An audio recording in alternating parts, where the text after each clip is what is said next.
babala ng China na paalisin ang BRP Apolinario Mabini sa Bajo de Masinloc. Ang pagbabanta ng China laban sa anila ay panghihimasok ng Pilipinas sa Bajo de Masinloc. Ang tinutukoy ay ang Maritime Domain Patrol ng BRP Apolinario Mabini noong April 20 na 124 nautical miles lang ang layo mula sa baybayin ng Masinloc, Zambales at pasok sa Exclusive Economic Zone o EEZ ng Pilipinas. Sa kabila niya, naglabas ng pahayag ang China sa kanilang media na walang paalam ang pagkubkub-an niya sa lugar, sabay utos sa kanilang Navy na sundan, i-monitor at sabihang umalis ang barko ng Pilipinas.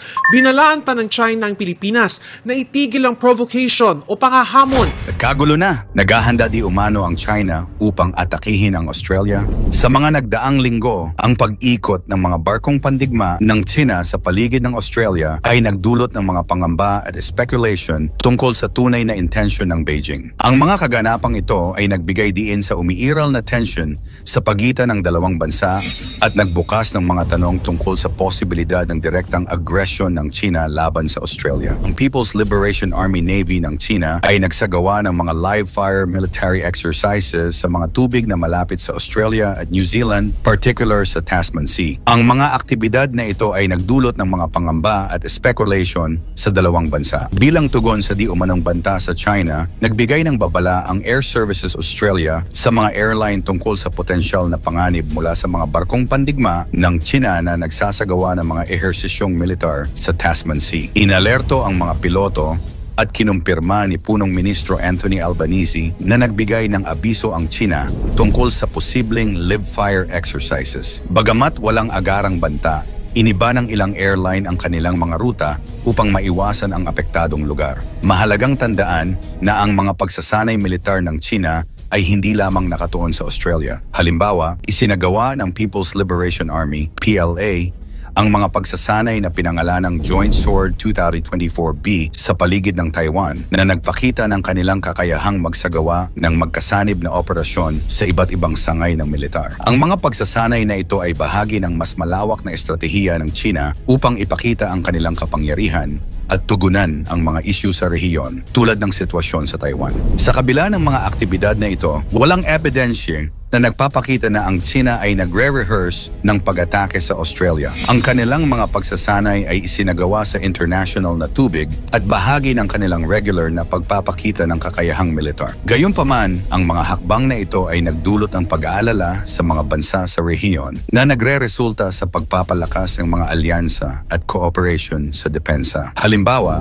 ang Estados Unidos, Australia at Pilipinas ay nagsagawa ng isang pagsasanay militar na nagsasangkot ng mataas na katumpakan ng mga rocket, sunog ng artilleria at mga pag-atake sa hangin upang isawsaw ang isang barko bilang bahagi ng taunang balikatan drills sa tubig malapit sa South China Sea. Sa kabuuan, bagamat ang mga pagsasanay militar ng China sa rehiyon ay nagdulot ng pag-aalala, walang konkretong ebidensya na sila ay nagre-rehearse ng pag-atake sa Australia. Ang mga aktibidad na ito ay bahagi ng kanilang mas malawak na estratehiya upang ipakita ang kanilang kapangyarihan at tugunan ang mga isyu sa rehiyon. Mahalaga para sa mga bansa sa rehiyon na manatiling mapagbantay at palakasin ang kanilang kooperasyon sa depensa upang matiyak ang katatagan at seguridad. Estratehikong intensyon ng China. Mahalagang tandaan na ang mga aktibidad ng China sa rehiyon ay hindi limitado sa Australia. Ang kanilang mga naval exercises sa Tasman Sea ay bahagi ng mas malawak na pagpapakita ng kanilang kakayahang militar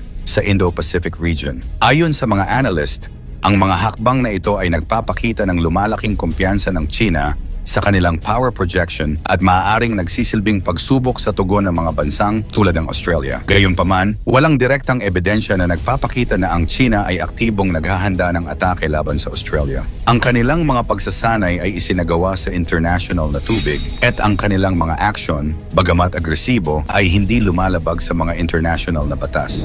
Reaksyon ng Australia at mga hakbang sa depensa. Ang Australia ay tumugon sa mga kaganapang ito sa pamamagitan ng pagpapalakas ng kanilang depensa. Ang Australian at US submarines kasama ang isang air warfare destroyer ay umalis sa HMAS Sterling Naval Base malapit sa Perth bilang tugon sa paparating na Chinese warships. Ang mga paggalaw na ito ay nagpapakita ng kahandaan ng Australia na protektahan ang kanilang teritoryo at magpakita ng lakas sa harap ng potensyal na banta. Bukod dito, ang Australia ay aktibong nakikilahok sa mga alyansa tulad ng AUKUS at QUAD upang mapalakas ang kanilang posisyon sa rehiyon.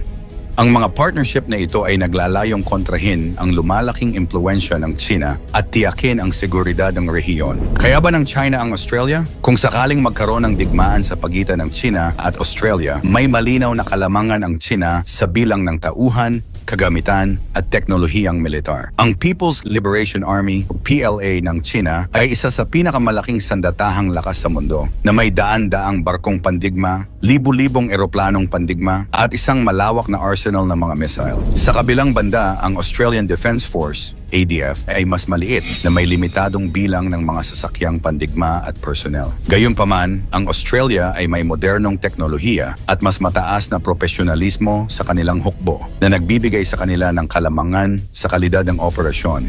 Bagamat malakas ang China sa larangan ng militar, hindi madali para sa kanila ang isang direktang pagsalakay sa Australia dahil sa geographical na distansya. Ang Australia ay napapalibutan ng karagatan at ang pagsasagawa ng isang full-scale invasion ay mangangailangan ng malaking naval at air superiority. Ang logistical challenges ng isang cross-ocean invasion ay magiging napakalaki para sa China, lalo na kung haharapin nila ang mga advanced na depensa ng Australia.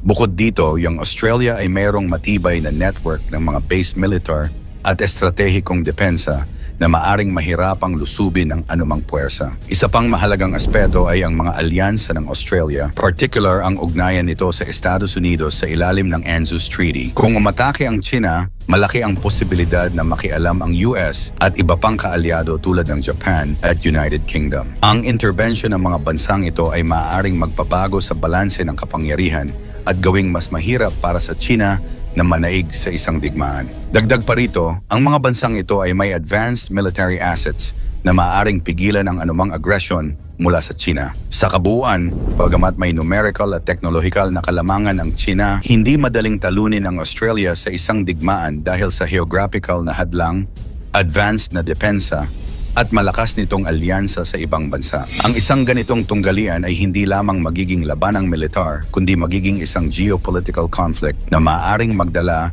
ng mas malawak na epekto sa rehiyon ng Indo-Pacific. Sa makatuwid, mas malamang na umiwas ang parehong panig sa direktang sagupaan at sa halip ay gumamit ng diplomatic at economic strategies upang ipaglaban ang kanilang interes. Habang ang mga kamakailang aksyon ng China ay nagdulot ng pag-aalala, mahalagang suriin ang mga ito sa mas malawak na konteksto ng kanilang estratehikong layunin. Ang China ay pangunahing nakatuon sa pagpapalawak ng kanilang impluensya sa rehiyon at pagprotekta sa kanilang mga interests, lalo na sa South China Sea at Taiwan Strait. Ang Australia, bilang isang malapit na kaalyado ng Estados Unidos at aktibong kalahok sa mga regional na alyansa, ay natural na nasa sentro ng atensyon ng China. Gayunpaman, ang direktang atake sa Australia ay magdudulot ng malawakang international na condemnation at potential na mag-trigger ng mga kasunduan sa depensa na maaaring hindi kanais-nais para sa China. Ang kanilang mga action ay mas malamang na naglalayong ipakita ang kanilang kapangyarihan at subukan ang mga limitation ng kanilang mga karibal kaysa sa aktwal na paghahanda para sa isang direktang atake. Sa kasalukuyan,